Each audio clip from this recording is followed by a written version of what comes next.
and welcome back to the Healthy Voyager. I'm Carolyn Scott, and this time you're joining me in Glasgow, Scotland. In continuing with my Scottish road trip, I made my way to Glasgow from the Scottish Highlands. And I have to say, the drive is absolutely stunning. From small villages to the vast and beautiful Glencoe. Located within the awe-inspiring Lochaber Geopark in the Highlands, the deep valley and towering mountains of Glencoe were carved out centuries ago by icy glaciers and volcanic explosions. The famous Glen is known as the outdoor capital of the UK. Glencoe is one of the most beautiful and otherworldly places in Scotland, and it's even featured in films such as James Bond's Skyfall and several Harry Potter movies. Glasgow is a port city on the River Clyde in Scotland's western lowlands. It's famed for its Victorian and Art Nouveau architecture, a rich legacy of the city's 18th to 20th century prosperity due to trade and shipbuilding. Today, it's a national cultural hub, home to institutions including the Scottish Opera, Scottish Ballet, and National Theatre of Scotland, as well as acclaimed museums and a thriving music scene. So where to stay in Glasgow? Mar Hall, of course. Once the woodland estate of the Earl of Mar, this now 5-star hotel is home to luxury accommodations, 18-hole championship golf course, spa, and top-notch dining.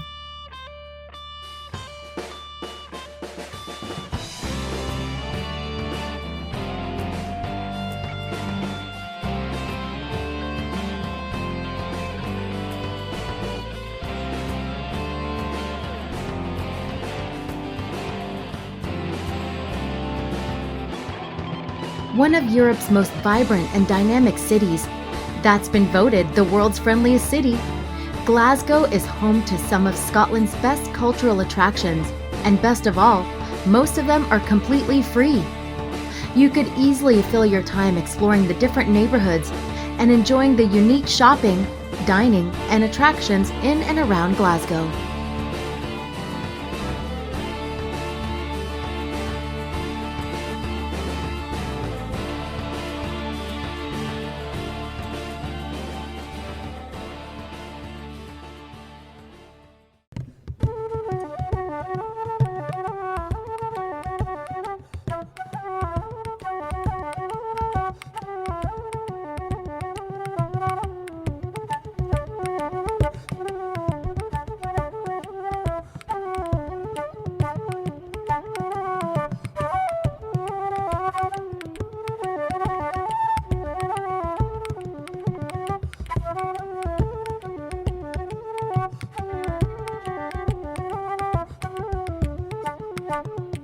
Well, if you happen to be walking around the Hillhead neighborhood, which is just down the street from the university, head down to the Hanoi Bike Shop.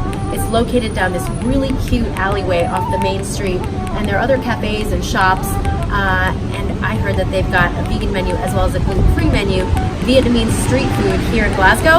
I'm down.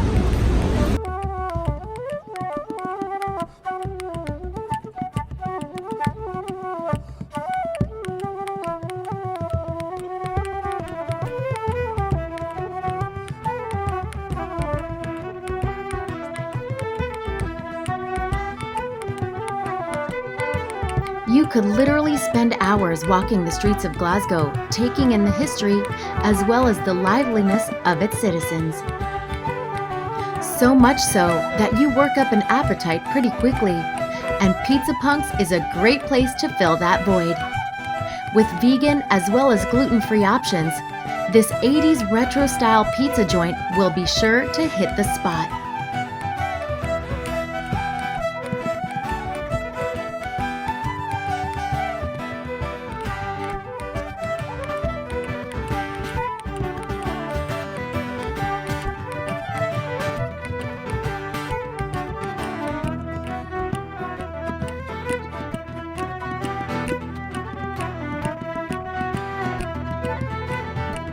If you're looking to get out into the countryside but not be too far away from the action of the city, check out the Loch Lomond waterfront cabins, offering luxury self-catering accommodation on the wooded banks of Loch Lomond.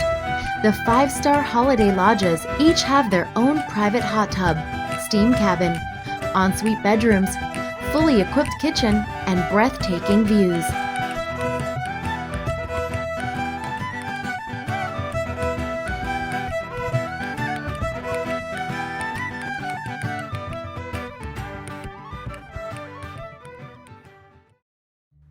After a restful sleep, it was time to do some more city exploration, like taking a stroll and tour through the famed Glasgow necropolis. This 37-acre cemetery is full of awe-inspiring architecture, sculpture, and fascinating stories relating to the 50,000 people remembered here.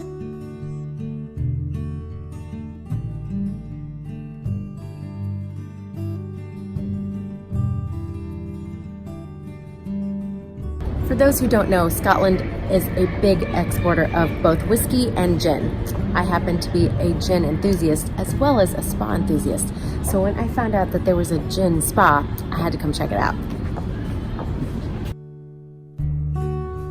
Located in downtown Glasgow, this spa is dedicated to all sorts of wellness treatments and services that infuse and even include Scotland's most popular export, gin.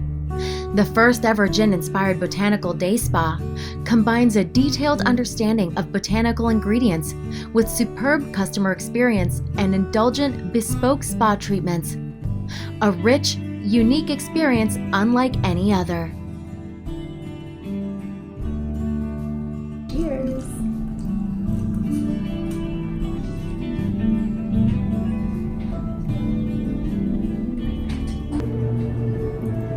Thanks for coming. We hope to see you again soon. Thank you. Glasgow is a mecca for entertainment, art, culture, and design. All over the city, visitors will find all sorts of points of interest, from grand concert halls, historic museums, quirky art galleries and exhibitions, and a wide variety of events to keep folks out and about for days and nights on end.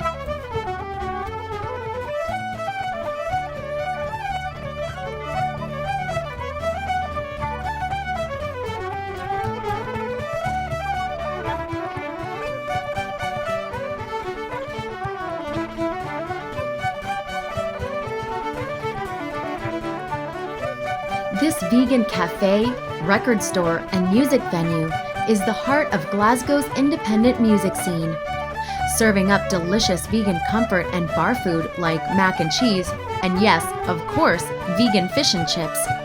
This place is a must-visit for vegan foodies and music lovers alike.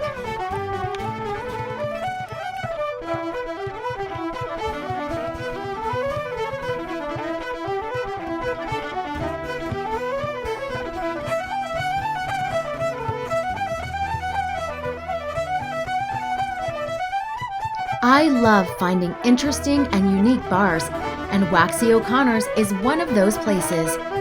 A church-like Gothic space on 3 floors with 6 bars, a fairy tale-like gnarled tree branch ceiling, and colorful mosaics makes for a rad place to grab a drink. Well, if you're looking for a little bit of upscale dining, I highly recommend the Red Onion. The Red Onion has a really fantastic variety of different menus for all sorts of special diets. So they've got a gluten-free menu, they've got a dairy-free menu, and then they have a vegan menu, and they even do a vegan tasting menu where you can have a 3 to 5 course meal. And I've heard quite a bit about it, and I'm excited to try it out.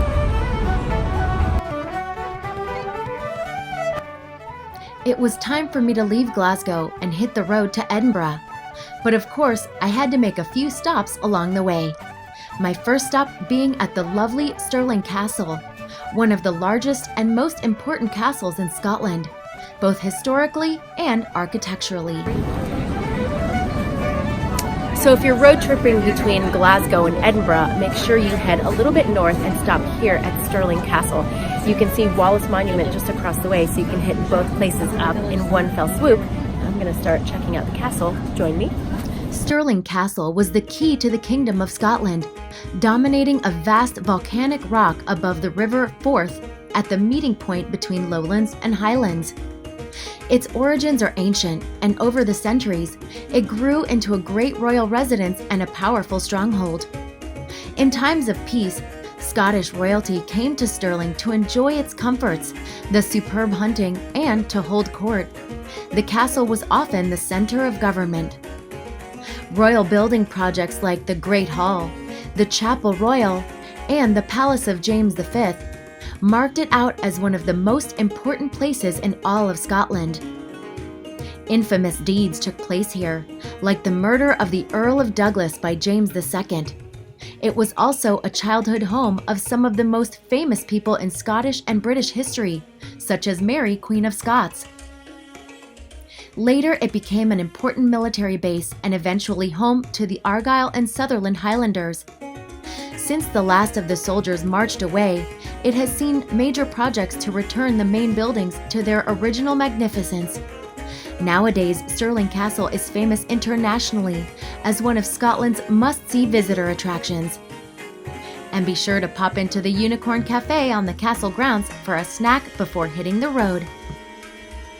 It was time to head over to Wallace Monument, just a short drive from Stirling Castle, a world-famous landmark built in a stunning location overlooking Stirling to honor Sir William Wallace, patriot, martyr, and guardian of Scotland.